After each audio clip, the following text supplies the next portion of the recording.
Assalamualaikum warahmatullahi wabarakatuh. Perkenalkan, saya Sinta Dela Bestari dengan NIM 6101421104. Di sini saya akan menyelesaikan tugas UAS 1 perkembangan dan belajar gerak. Soal yang pertama, perkembangan dan belajar gerak sangat penting dipelajari bagi calon guru pendidikan jasmani. Mengapa demikian? Karena dari mempelajari perkembangan dan belajar gerak, bagi calon guru pendidikan jasmani dapat memperoleh pengetahuan yang sangat berguna mengenai karakteristik peserta didiknya.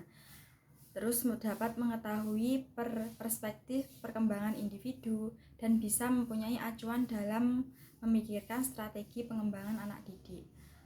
Kemudian juga bisa memahami hakikat dan perkembangan yang terjadi. Selanjutnya, tahapan gerak memiliki 3 fase. Fase yang pertama yaitu fase kognitif, fase asosiatif, dan fase otonom.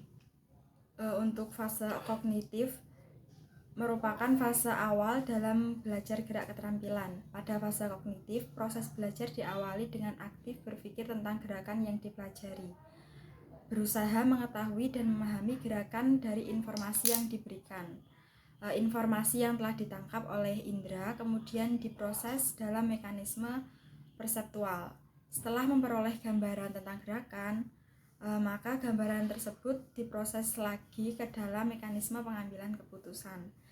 Yang kedua yaitu fase asosiatif. Fase asosiatif disebut juga fase menengah, ditandai dengan tingkat penguasaan gerakan yang sudah mampu melakukan gerakan sebelumnya.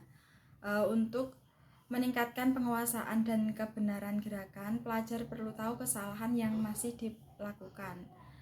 Nah, setelah tahu tentang kesalahan tersebut, maka memperbaiki kesalahan dan diperlukan kesempatan yang leluasa untuk praktek berulang-ulang. Selanjutnya yaitu fase otonom. Fase otonom bisa dikatakan sebagai fase akhir dalam belajar gerak. Pelajar mampu melakukan keterampilan secara otomatis.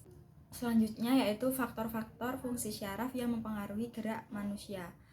Faktor yang pertama yaitu penginderaan dan proses perseptual, kedua perhatian, 3 ingatan, 4 pengontrolan gerakan, dan yang kelima yaitu perbedaan antar individu.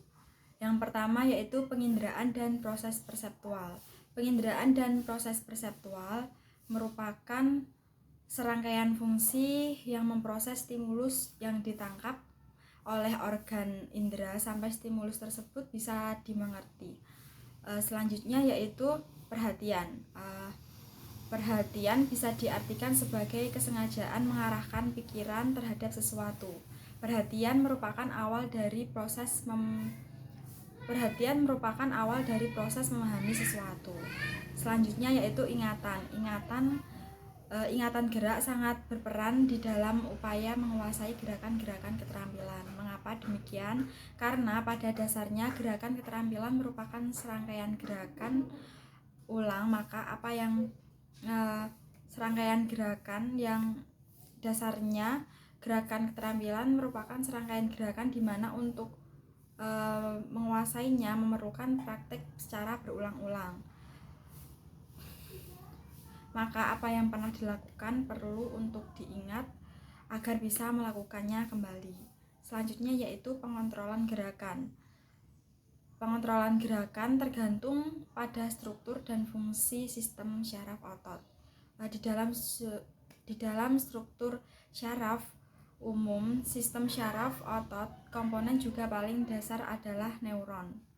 Sel syaraf-syaraf juga berfungsi menerima dan mengirimkan informasi ke seluruh sistem syaraf otot.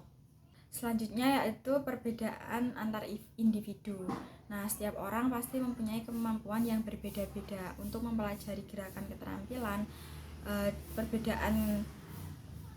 perbedaan kemampuan terjadi terutama karena kualitas fisik yang berbeda-beda. Misalnya setiap orang tidak ada yang makan makanan yang sama, tidak ada yang melakukan aktivitas yang selalu sama, dan tidak ada yang beristirahat dengan kondisi yang sama. Kondisi yang unik pada setiap orang mengakibatkan terjadinya kemampuan yang berbeda-beda pada setiap orang. Selain aspek fisik, aspek psikologis juga merupakan faktor perbedaan antar individu. Contohnya sifat kepribadian dan tingkat kecerdasan antara satu orang dengan orang yang lain pasti berbeda. Berdasarkan tingkat dan arah pengaruhnya, transfer dapat dibedakan menjadi 3. Yang pertama yaitu transfer positif. Kedua transfer negatif, dan yang ketiga adalah transfer netral. Untuk yang pertama, transfer positif. Transfer positif adalah transfer yang bersifat menguntungkan. Transfer positif terjadi apabila penguasaan keterampilan sebelumnya dapat membantu atau mempermudah dalam belajar mengenai keterampilan yang baru atau yang sedang dipelajari. Nah, sebagai contoh, pengalaman bermain tenis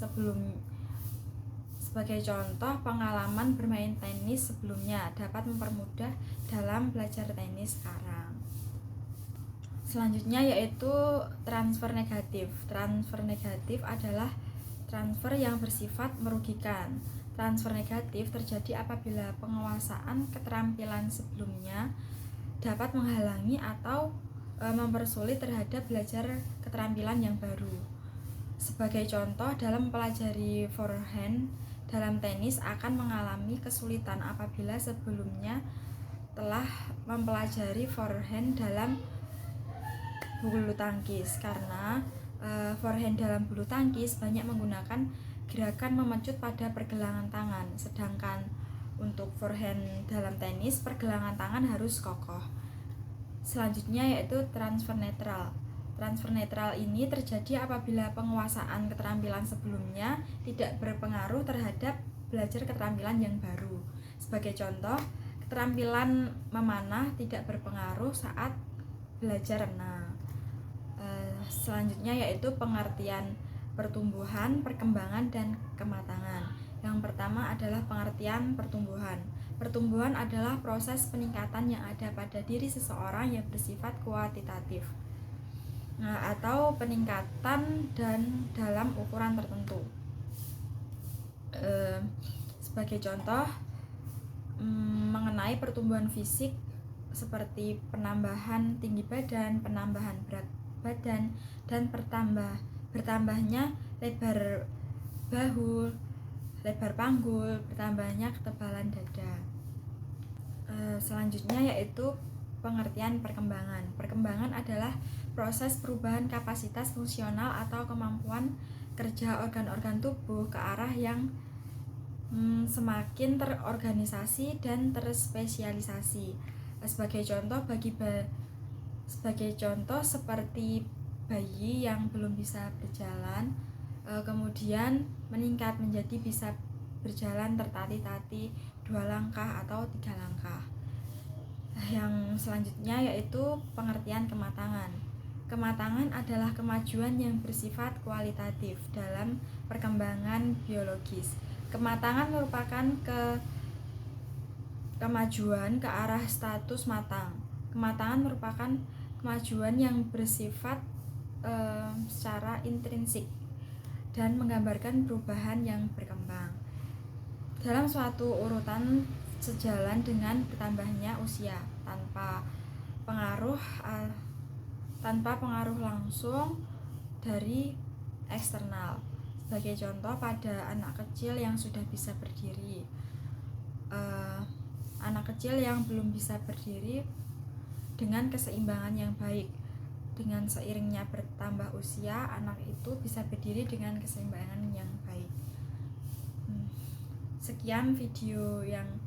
Sekian yang dapat saya sampaikan dalam menyelesaikan tugas UAS perkembangan dan belajar gerak. Terima kasih. Wassalamualaikum warahmatullahi wabarakatuh.